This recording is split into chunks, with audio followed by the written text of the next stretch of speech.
प्राचीन पौराणिक कथाओं में से लिखित एक कथा के अनुसार एक दिन मां लक्ष्मी लोगों की पूजा देखने के लिए सूर्योदय की पूजा से पहले ही मंदिर से बाहर चली गई। वे चांडाल जाति की एक महिला श्रेया की दिव्य पूजा की तैयारियों और अलौकिक भक्ति भावना को देखकर आश्चर्यचकित रह गई और वे उसके सामने प्रकट हुई तथा उस महिला को 1 लाख गाय संतान, सुख, धन, वैभव तथा लंबी आयु का वरदान देती हैं। चांडाल नामक एक समुदाय जो शवों को ठिकाने लगाकर अपना जीवन यापन करता था, सबसे अधिक बहिष्कृत समुदाय था। बलराम जी को माता लक्ष्मी का चांडाल जाति की स्त्री के घर जाना अच्छा नहीं लगा और वे मां लक्ष्मी जी से नाराज हो गए। यह देवी लक्ष्मी चांडाल समुदाय से मिलने गई है जो समाज से दूषित है। अब लक्ष्मी मंदिर में प्रवेश नहीं कर सकती भैया, इस बार लक्ष्मी को माफ कर दो। मैं लक्ष्मी को समझाऊं कि वह आगे से ऐसा ना करें। लक्ष्मी की भूल क्षमा योग्य नहीं है। अगर तुमने लक्ष्मी को मंदिर में प्रवेश करने दिया तो मैं मंदिर छोड़कर चला जाऊंगा।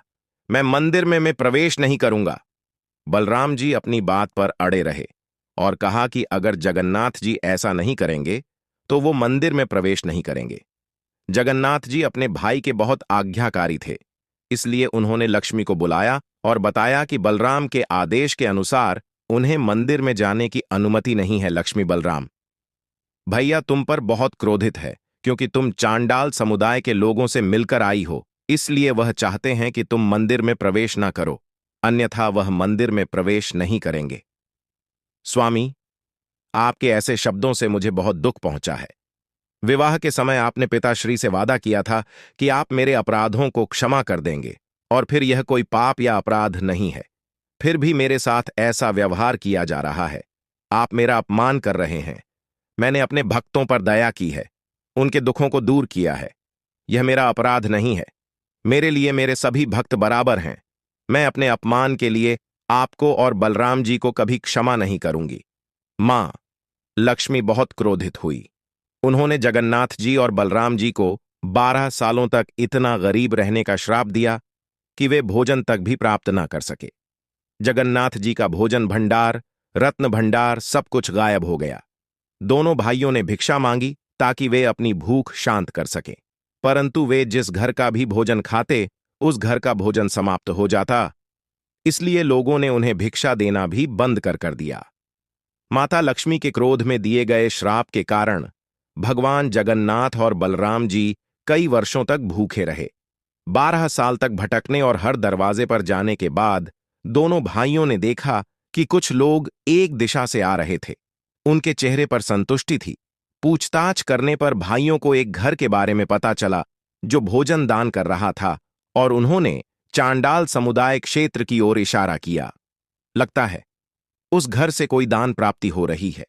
हमें भी उस ओर चलना चाहिए। हो सकता है हमें कुछ खाने को मिल जाए। हां भैया, चलो हम उस ओर देखते हैं। दोनों भाई उस दिशा में आगे बढ़े। गृहस्वामी उन्हें भोजन कराने में प्रसन्न था, लेकिन चूंकि यह डाली का घर था, इसलिए बलराम डाली के हाथ का बना खाना नहीं खाना चाहते थे, बल्कि उन्होंने भोजन सामग्री और खाना पकाने की सुविधा की मांग की ताकि वे स्वयं खाना बनाकर खा सके। भगवान बलराम की मांग के अनुसार उनके लिए भोजन की तैयारी की गई। खाना बनाने की तैयारी पूरी होने के बाद बलराम नहाने चले गए और उन्होंने जगन्नाथ जी से खाना बनाने को कहा। इस बीच जगन्नाथ जी ने खाना बनाना शुरू कर दिया, लेकिन वे खाना बनाने के लिए लकड़ियां नहीं जला पा रहे थे। बलराम जी खुशी खुशी खाना बनाने के बारे में सोच रहे थे, लेकिन उन्होंने देखा कि जगन्नाथ जी ने कुछ भी नहीं बनाया है। तुमने तो अभी तक भोजन बनाने के लिए लकड़ियां भी नहीं जलाई हैं। मैं स्नान करके लौट भी आया भैया। मैं बहुत देर से आग उत्पन्न करने की कोशिश कर रहा हूं, किंतु लकड़ियों में आग लग ही नहीं रही। यह सब भूख से हो रहा है। भूख के कारण तुम्हारे हाथों की शक्ति क्षीण हो गई है। लाओ लकड़ियां, मैं जला लेता हूं। बलराम जी ने लकड़ियां जलाने की कोशिश की, पर लकड़ियां उनसे भी नहीं जल रही थीं और कुछ देर बाद कमरे में धुआं भर गया। इससे दोनों भाइयों की आंखों में जलन होने लगी। आंखों से पानी निकलता देख पर कमरे से बाहर निकल आए। भैया, लगता है लकड़ियां गीली थीं, तभी धुआं पकड़ गया। हमें भिक्षा में पका हुआ भोजन ही ले लेना चाहिए। कम से कम हमारी भूख तो शांत होगी, नहीं तो यह भोजन भी हाथ से चला जाएगा। हाँ, अब तो हमारे पास और कोई रास्ता भी नहीं है। ठीक है, हम उस घर से पका हुआ भोजन लेते हैं। तब भगवान जगन्नाथ और भगवान बलराम ने घर के मां से पका हुआ भोजन मांगा।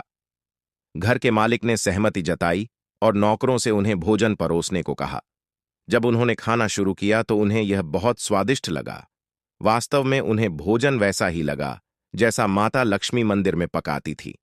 भगवान जगन्नाथ और बलराम को एहसास हुआ कि यह लक्ष्मी जी ही है जो इस घर के भीतर निवास करती हैं। हमें लक्ष्मी से क्षमा मांगनी चाहिए। हमने लक्ष्मी के साथ बहुत गलत किया। आप ठीक कह रहे हो भैया, हम लक्ष्मी से क्षमा मांगेंगे।